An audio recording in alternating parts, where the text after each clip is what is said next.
In the heart of the village of Okija, a vibrant community thrived amidst rolling hills and lush green fields. Children played freely in the sunlit streets, laughter echoing through the air, while women gathered by the river, washing clothes and exchanging stories. The scent of ripe fruits and blooming flowers filled the air, and life moved at a gentle pace, as it had for generations. Among the villagers lived a young girl named Chika. She was known for her sweet voice that could charm anyone who heard it. Chika loved to sing, her melodies danced like the leaves in the wind, bringing joy to all who listened. Every evening, she would sit under the big mango tree in the village square, captivating her friends and family with enchanting songs that echoed into the twilight. But one evening, everything changed. A stranger arrived in Okija, a tall man with piercing eyes and an aura that sent shivers down the spines of those who crossed his path. He wore a long, flowing robe adorned with intricate patterns that seemed to shimmer under the fading sun. The villagers whispered about him, curious yet wary of the unusual figure that had entered their peaceful lives. Chika, too, was drawn to the stranger. She noticed how he lingered near the mango tree, his intense gaze fixed upon her as she sang.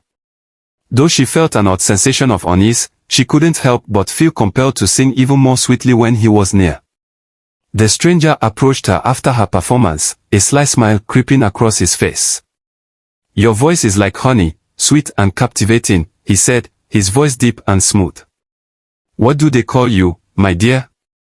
"Chika," she replied shyly, her cheeks flushing with embarrassment. "Chika," he repeated, savoring her name as if it were a fine delicacy. "You possess a rare gift. Have you ever considered sharing your talent beyond these hills?" Chika's heart raced. "I dream of singing for many, but I am just a simple girl from Okija." "Simple," he scoffed, a hint of amusement in his eyes. "You have the potential to be much more. Join me, and I will teach you the ways of true melody, songs that will enchant the world." Though a part of Chika felt excited at the prospect of learning from this mysterious man, another part whispered caution. Who was he really? She remembered the stories her grandmother told her about the dangers of strangers and the importance of staying close to home. "I need to think about it," she said, looking away. The stranger's expression darkened for a moment, but he quickly regained his composure. "Of course, take your time. But remember, the opportunity may not come again. I will be waiting." Days passed, and the stranger became a fixture in the village, always lurking near the mango tree, watching Chika as she sang. He would occasionally offer her gifts, beautiful shells, rare fruits, and even a shiny piece of jewelry. Despite the beauty of the gifts, Chika's heart remained heavy with uncertainty. One night, as she lay in bed, the wind whistling through the cracks in the walls, she heard a soft melody drifting through her window. The tune was hauntingly beautiful, almost as if it were calling to her. She felt an irresistible urge to follow the sound. Chika slipped out of bed and tiptoed outside, following the enchanting melody that floated on the night air. The moon cast an ethereal glow on the path ahead, guiding her toward the edge of the village and into the woods. The deeper she ventured into the forest, the clearer the melody became. It echoed around her, swelling through the trees and beckoning her forward. As she reached the clearing, she saw the stranger standing there, illuminated by the moonlight. "Chika," he said, his voice a low whisper, "You've come to find me." "I followed the music," she admitted, her heart racing. "It was so beautiful." "Then you must hear it in its purest form," he replied, extending his hand to her. "I can teach you to sing this melody, to harness its power."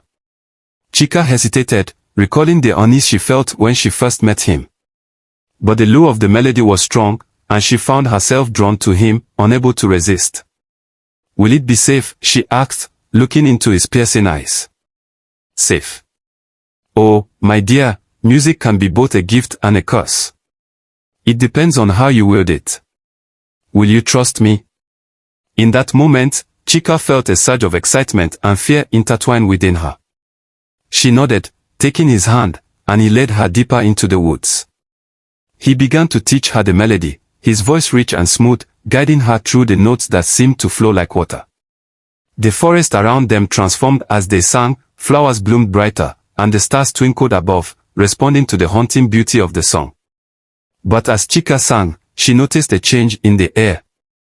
The once welcoming forest felt heavy, as if it were holding its breath. She tried to shake off the feeling, focusing on the melody, but the unease lingered in the back of her mind.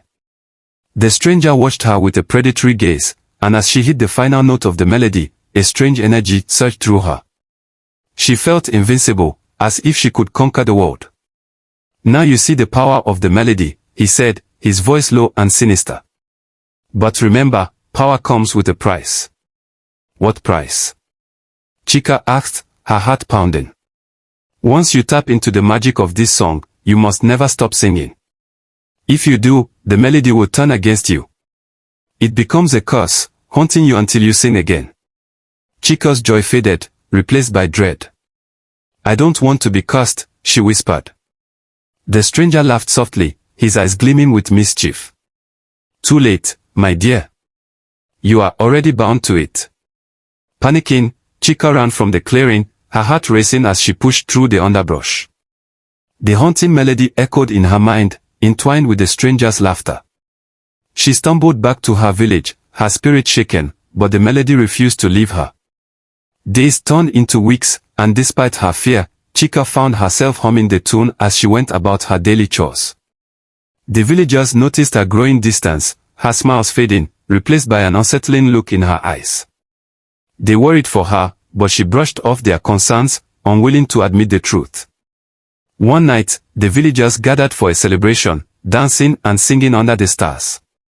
Chika stood on the outskirts, feeling the pull of the cursed melody in her heart.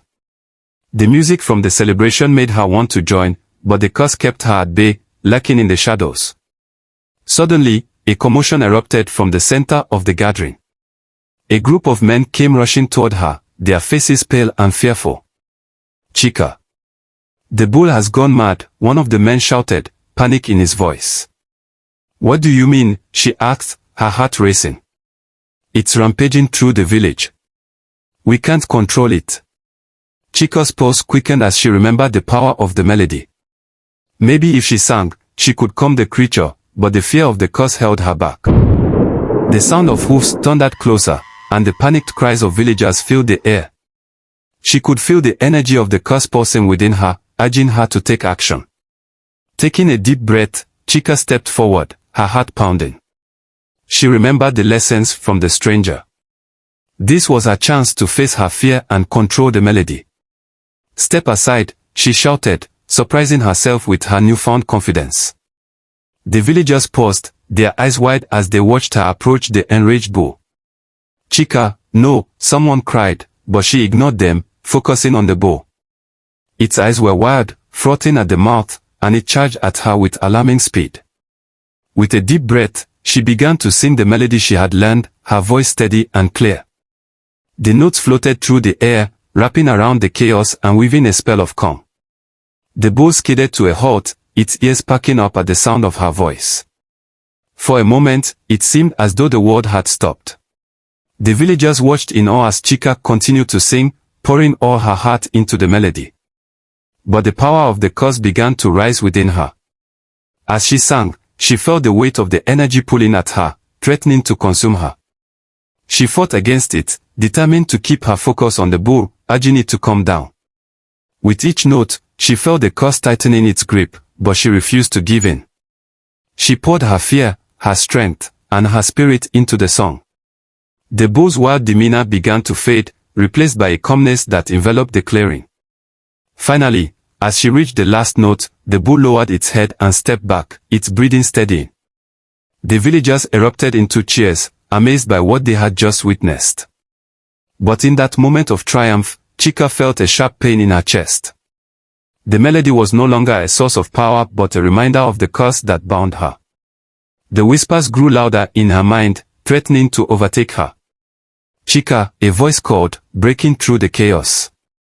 It was the stranger, emerging from the shadows with a sinister smile. "Did you think you could escape the melody's hold?" Chika's heart sank as the realization hit her.